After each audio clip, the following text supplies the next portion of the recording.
sesuatu yang sudah lama menjadi kebiasaan itu sangat sulit, sangat susah untuk berubah. Betul. Dan memang kayak ada harga yang harus dibayar begitu. Kalau memang kita ingin supaya kita mau berubah, memang harus ada tindakan. Sama nih Kak Priska bilang tadi, sangat mempengaruhi contoh for orang pe masa depan. Sangat. Tujuan. Sangat. Kadang karena pergaulan yang buruk sama dengan mabuk-mabuk, ada tuh orang mau baking, mungkin hal baik yang orang impikan, karena pergaulan yang buruk sampai rupa kayak hilang arah dah. Hilang arah. Terus paling kali ndak pede. Betul sekali. Kalau mau maju, mau capai orang pe impian. Ya.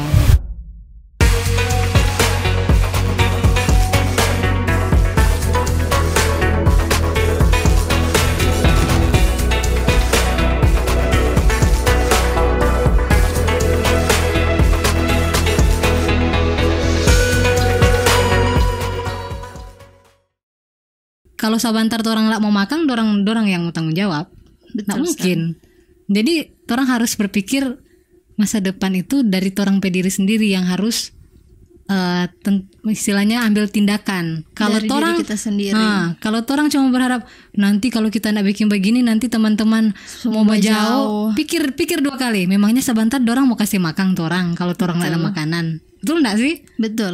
Karena mau sedekat apapun itu orang dengan seseorang, dengan teman-teman di dalam suatu komunitas apapun itu, kalau orang perlu apa-apa, sebenarnya orang itu cuma butuh orang diri sendiri dan Tuhan. Betul sekali. Ya kan? Ya. Orang perlu butuh orang lain, perlu cumandang, jangan terlalu bergantung pada orang. Betul. Karena teman terbaik itu adalah diri kita sendiri. Karena firman Tuhan bilang kan manusia bisa saja mengecewakan. Benar.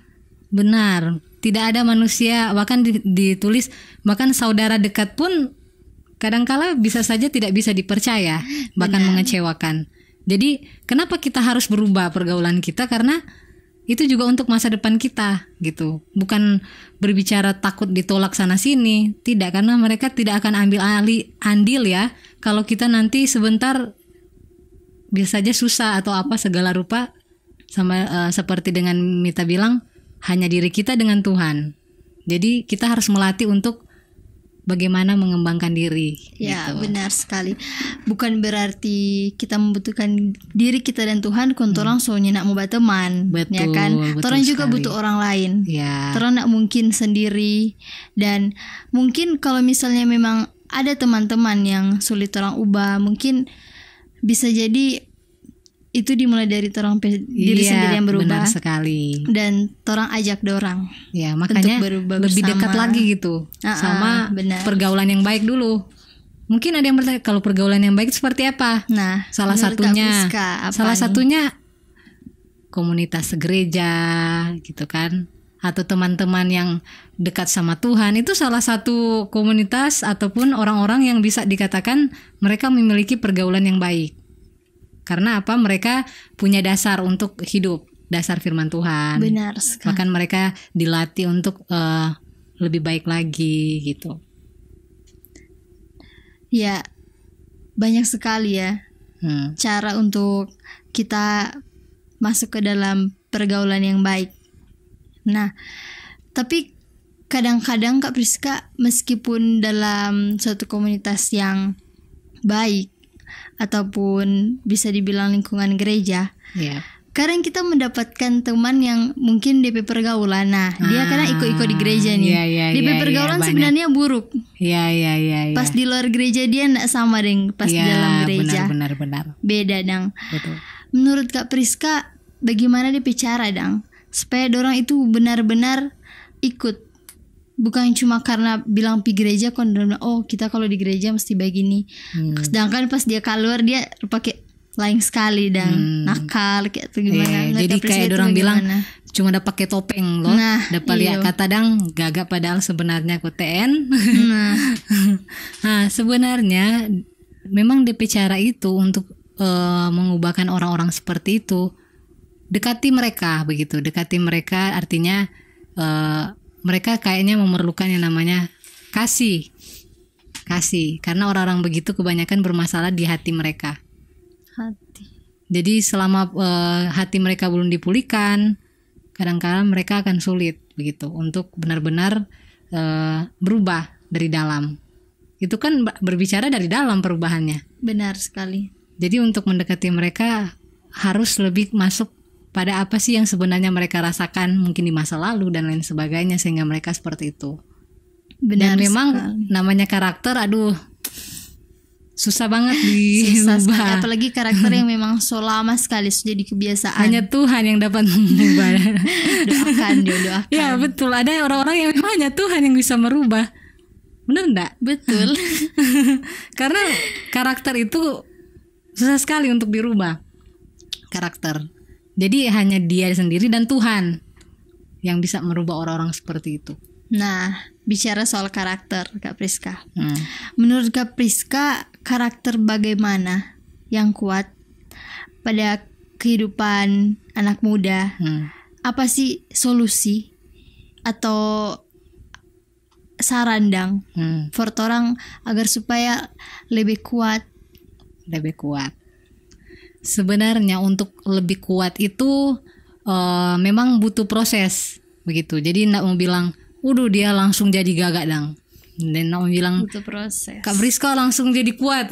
Tidak. Semuanya butuh proses, jatuh bangun.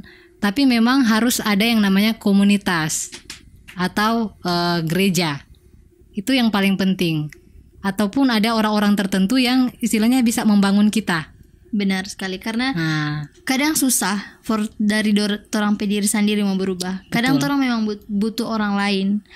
Contohnya seperti Kak Priska bilang tadi, suatu komunitas. Betul sekali. Komunitas-komunitas istilahnya kita bisa lihat ini komunitas membangun. Nah, ya. Jadi jangan pikir untuk supaya kita bertumbuh kita terima aja yang enak-enak. Tidak, kadang-kala itu enggak enak. Ditegur enak enggak? Justru orang terbangun dari sesuatu yang enggak enak, yang enggak nyaman.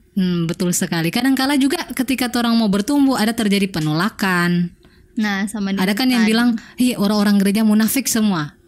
Kadang-kala itu mereka sebenarnya sedang dibentuk. Artinya mereka mau nggak tetap kuat walaupun mungkin mereka lihat orang di sekitar seperti itu.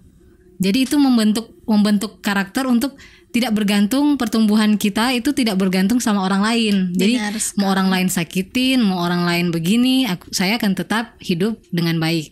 Betul, mesti kuat mental dah. Kuat mental. Betul sekali. Kuat mental. Jadi jangan pikir mau bertumbuh itu selalu tuh enak-enak. Nggak mau bisa bertumbuh itu. Nggak bisa. Karena pertumbuhan itu akan terlihat ataupun akar pohon, kalau semakin berakar, biar angin mau bagi atau apa, dia akan tetap berdiri. Jadi orang memang mesti lebih terus berakar di dalam Tuhan. Amin. Ya.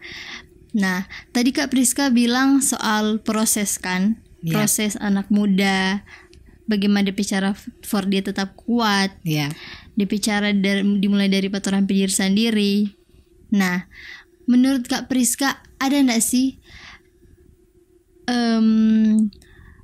tahap pandang, proses-proses di mana anak-anak merasakan satu sebenarnya tadi Kak Priska bilang goncangan dalam suatu komunitas. Goncangan. Tapi proses kan pasti ada tahap-tahap. Nah, mungkin teman-teman butuh bagaimana supaya orang tahu ada di posisi mana sih orang sebenarnya.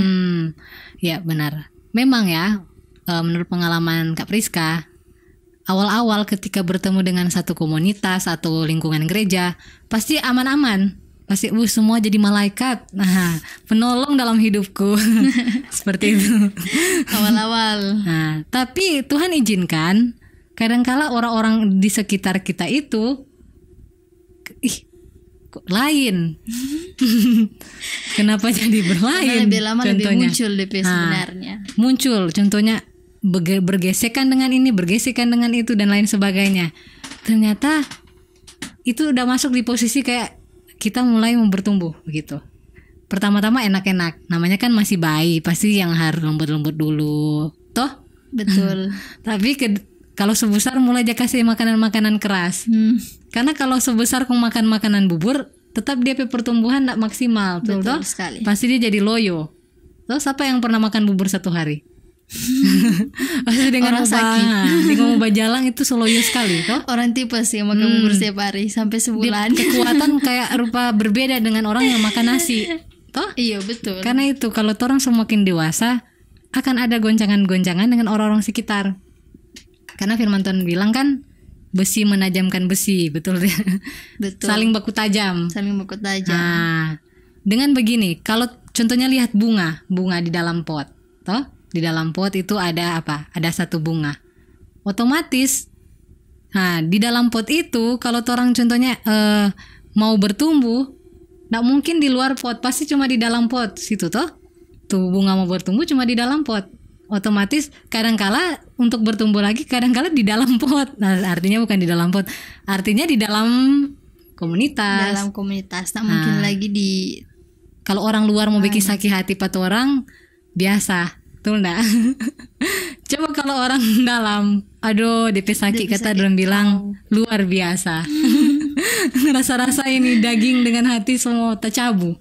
Kalau orang lain bikin sakit hati kayak cuma siapa kok dia. Nah, kalau orang yang memang orang kenal, dekat, satu komunitas contohnya, kau bikin sakit hati rupa kayak kecewa. Wow.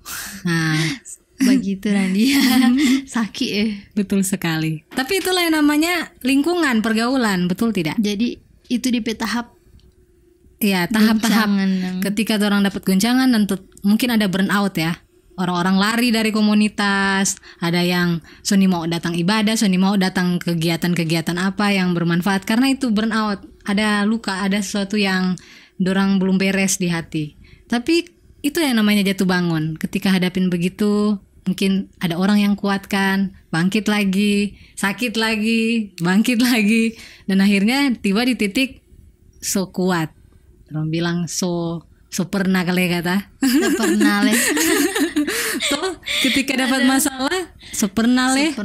Tuh, so pernah leh artinya so kuat, dia so kuat menghadapi itu. Betul sekali. Nah, itu yang harus sebenarnya dimiliki oleh pergaulan-pergaulan sekarang, apalagi Tompasok baru, toh?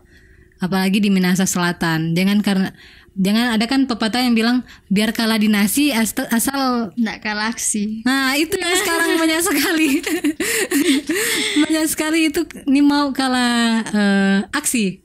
Jadi dong bilang kalau bikin kata kejahatan mau bunuh orang atau mau segala rupa dong bilang itu kata supaya kata dong penama dapat didengar kata jago cari nama itu sekarang yang sangat salah gitu yang dimiliki anak-anak muda cuma ingin cari aksi toh nggak kalah di aksi artinya dapat lihat jago padahal aduh cari nama di hal yang sebenarnya salah. Ya, cari nama di hal-hal yang sebenarnya itu benar-benar tidak bagus. Benar-benar tidak bagus. Merusak sekali generasi muda ini.